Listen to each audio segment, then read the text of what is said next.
संजीवनी में आज हम बात करने जा रहे हैं आपकी बॉडी से जुड़े एक ऐसे सिस्टम की जिसे अगर आपने दुरुस्त कर लिया तो आपकी कई सारी खतरनाक बीमारियां आपसे दूर हो सकती हैं। जी हाँ, हम बात कर रहे हैं डाइजेस्टिव सिस्टम की।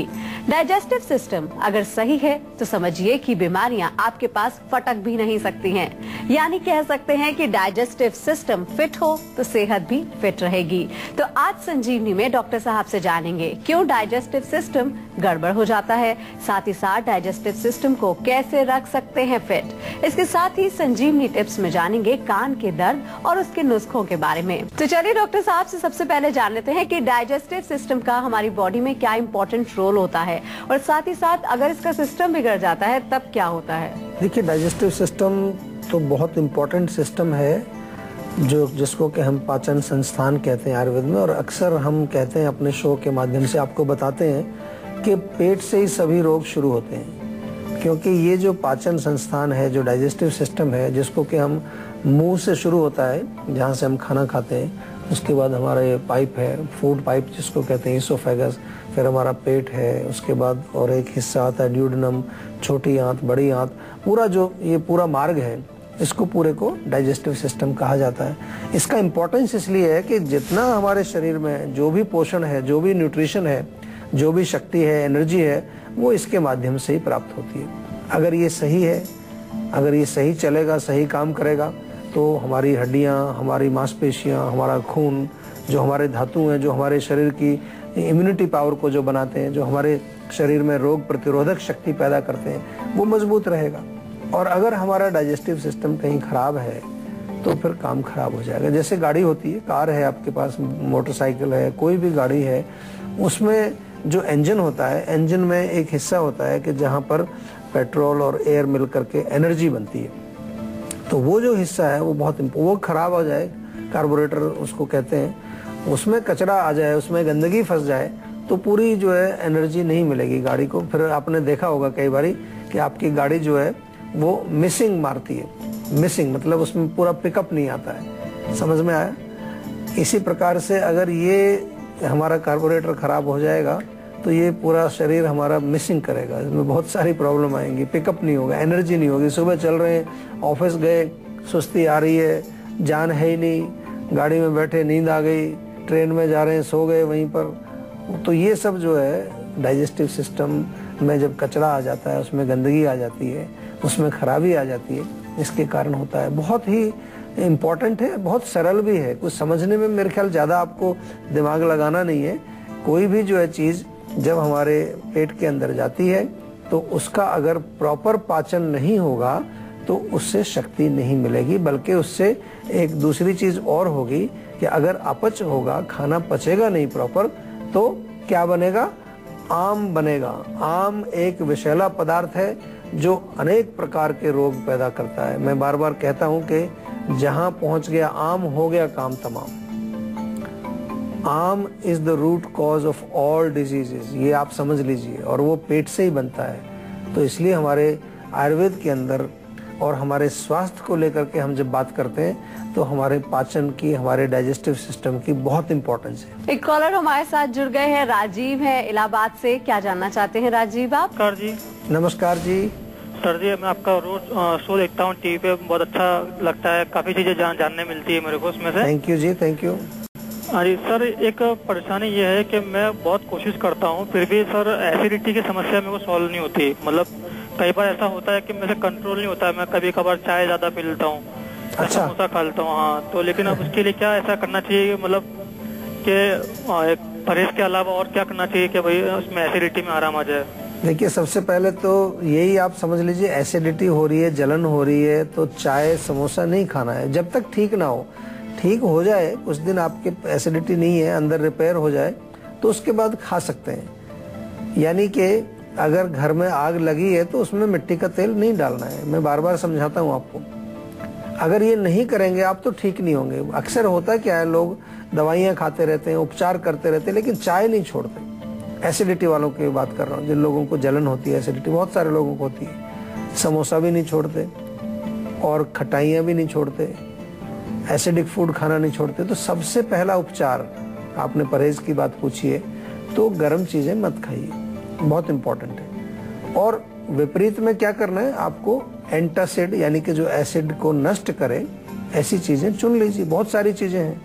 हम अगर औषधियों की बात करें तो आयुर्वेद में बहुत सारी औषधि हैं। एक हम चूर्ण बताया करते हैं आपको बार बार, अभिपत्तिकर चूर्ण।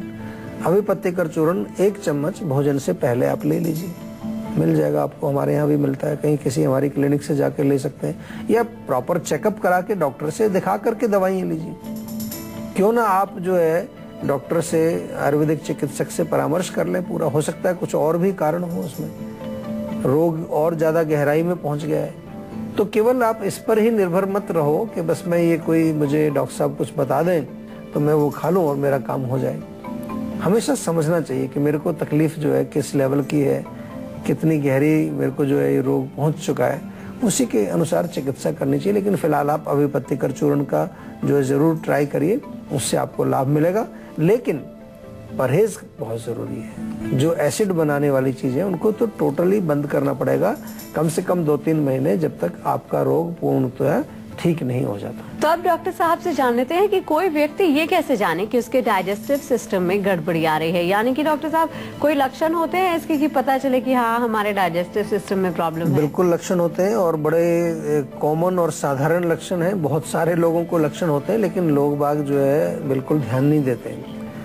किसी भी व्यक्ति को पेट में अगर जलन हो रही है, जैसे कि अभी ये प्रश्न पूछा हमारे वक्ता ने, कि भाई दर्शक ने हमारे जो अभी प्रश्न पूछा कि पेट में जलन हो रही है, तो एसिडिटी इसको आमतौर पर हम कहते हैं। तो एसिडिटी हो, जलन हो, गैस का शिकायत लोग करते हैं, जी बहुत गैस बनती है, अफारा होता है, डकारें आती हैं, खाना खाने के बाद खाना यहीं रखा रहता है पेट में, हिलता ही नहीं है, नीचे नहीं जाता है, पेट भारी हो जाता है, मोशन क्लियर नहीं होता है, पेट में हल्का हल्का दर्द बना रहता है।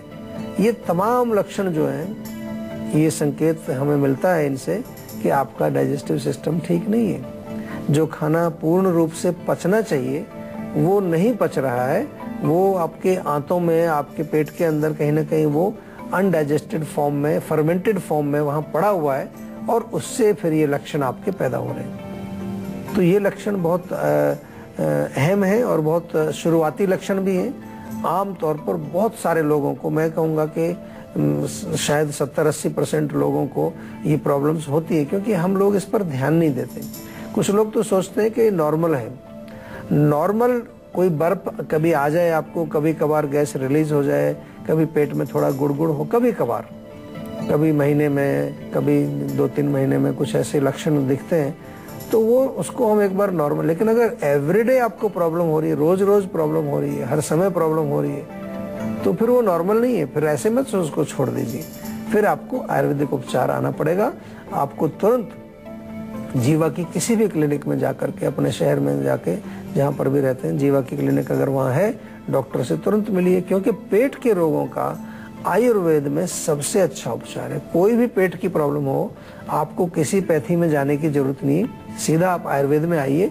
आयुर्वेद में सैकड़ों औषधियां हैं जो हमारे डाइजेस्टिव सिस्टम को ठीक रखती है। तो चलिए अब डॉक्टर साहब से जान लेते हैं कि डाइजेस्टिव सिस्टम में गड़बड़ी से सेहत पर क्या असर पड़ता है, और डॉक्टर साहब कौन कौन सी बीमारियां इससे हमको हो सकती हैं? देखिए, बीमारियां बहुत सारी होती हैं। हाइपर एसिडिटी एक बीमारी आपने सुनी होगी, लोग कहते हैं, या फिर जो है पेट में अल्सर हो जाता है, छाले हो जाते हैं, गैस्ट्रिक अल्सर, पेट के अंदर सूजन हो जाए, गैस्ट्राइटिस जिसको बोलते हैं।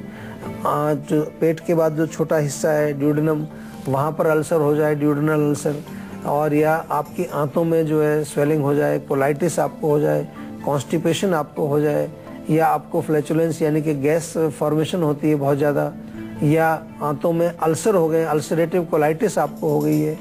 अनेक प्रकार के रोग हैं जो हमारे डाइजेस्टिव सिस्टम, इवन अगर हम यहाँ भी देखें, जो हमारी फूड पाइप है, भोजन नली जो है, इसमें भी कई बार स्वेलिंग हो जाती है। कई लोग कहते हैं जी खाना खाया नहीं जाता, यहीं अटक जाता है, पानी पी करके उसको नीचे निकाला जाता है। इसका मतलब कहीं ना कहीं आपके भोजन की नली है, जो इसोफेगस है, जो फूड पाइप है, उसमें कुछ रुकावट पैदा हो रही है, वहाँ कोई स्वेलिंग पैदा हो रही है। तो अनेक प्रकार के रोग हैं। आगे चल के अगर भयंकर रोग भी होते हैं, आपको आंतों का कोलन कैंसर हो सकता है, रेक्टम का कैंसर हो सकता है, आपको सीवियर कॉन्स्टिपेशन की वजह से पाइल्स हो सकते हैं, बवासीर जिसको कहते हैं, हेमोरॉइड्स हो सकते हैं, ब्लीडिंग हो सकती है, खून निकल सकता है।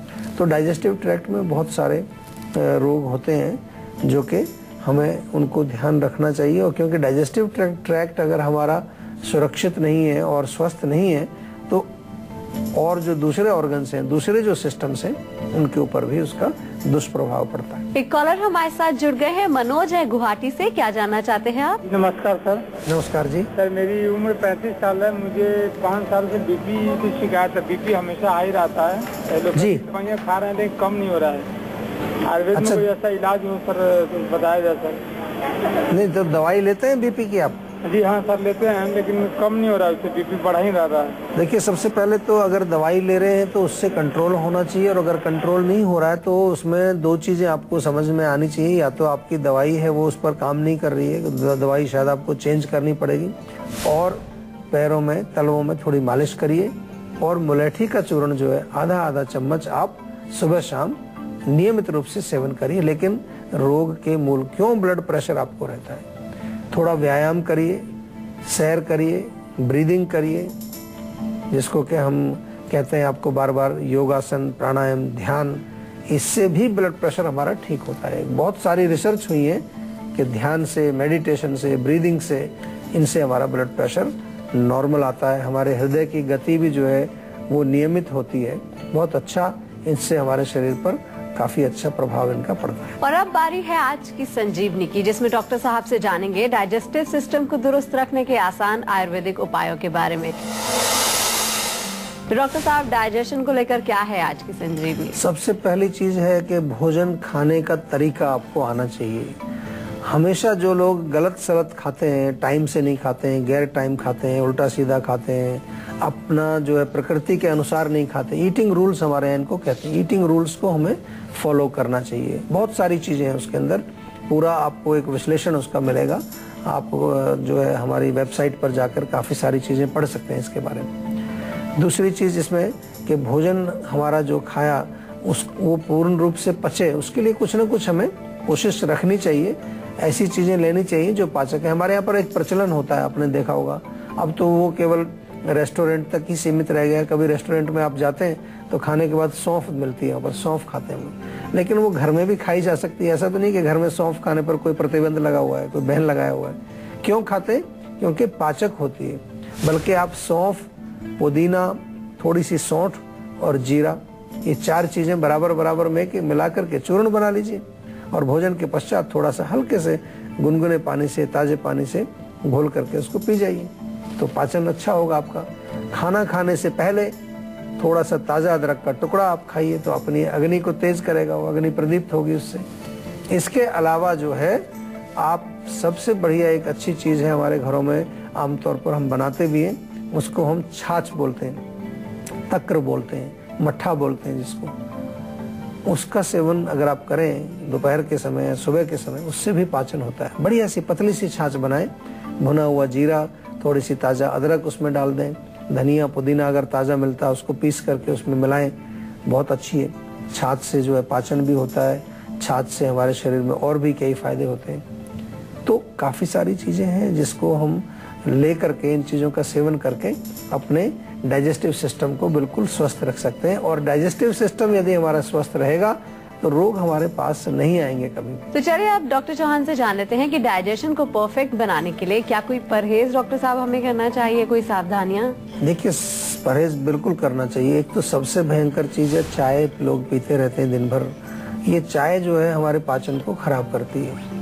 खास तौर से अगर आपको भूख तेज लगी है और उस समय कई बार लोग क्या करते हैं, भूख लगी है चाय पी लेंगे, तो वो आपके अग्नि को और खराब करेगी। दूसरी चीज, जो आजकल हम जंक फूड खाते हैं, ऐसा भोजन जिसमें कोई पोषण नहीं है, कोई उसमें कोई ताकत नहीं है, कोई शक्ति नहीं है, उसको ज्यादा खाते हैं आजकल। पता नहीं क्या क्या चल रहे हैं, चिप्स चल रहे हैं, और ये जितना भी फास्ट फूड चल रहा है, इसका बड़ा प्रचलन बढ़ गया है। तो ये हमारे पेट को खराब करते हैं। क्यों?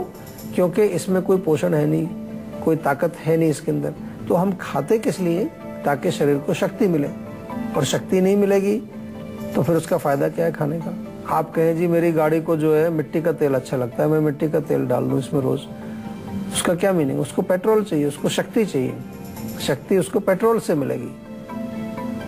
तो इसी प्रकार से हम जंक या गंदी चीजें अंदर पेट में नहीं डालें। अगर अब बारी आती है संजीवनी टिप्स की, जिसमें डॉक्टर साहब आपको बताने वाले हैं कान के दर्द से छुटकारा पाने के कौन कौन से हैं टिप्स। डॉक्टर साहब, क्या है आज की संजीवनी टिप? देखिए, कान में दर्द जो है कई कारणों से होता है। हम अगर दोषों की बात करें तो कोई सूजन हो सकती है, अंदर खुश्की हो सकती है, या फिर जो है कोई अंदर फोड़ा फंसी कुछ निकल सकता है। कई कारण उसके हो सकते हैं आपको। तो सिंपल कई चीज़ें हैं जो अगर साधारण कान का दर्द है तो उसके लिए आप तुलसी के पत्ते अगर हैं उसका थोड़ा जूस निकालिए और कान में उसका थोड़ा रस 2-3 बूंद डालिए, उससे बहुत आराम मिलता है। प्याज या लहसुन आपके घर में होता है, उसका रस भी निकाल करके आप डाल सकते हैं, उससे फ़र्क पड़ेगा। या लहसुन को सरसों के तेल में पका के आप रख लीजिए, तो वो जो तेल बन जाता है आपका, उस तेल से भी आप जो है कान में डालेंगे अगर वो तेल, तो उससे आपको काफ़ी रिलीफ मिलेगा। इसी प्रकार से जो है बकरी का दूध अगर मिल जाए आपको ताज़ा कहीं पर, बकरी का दूध, तो वो भी कान के दर्द को दूर करता है।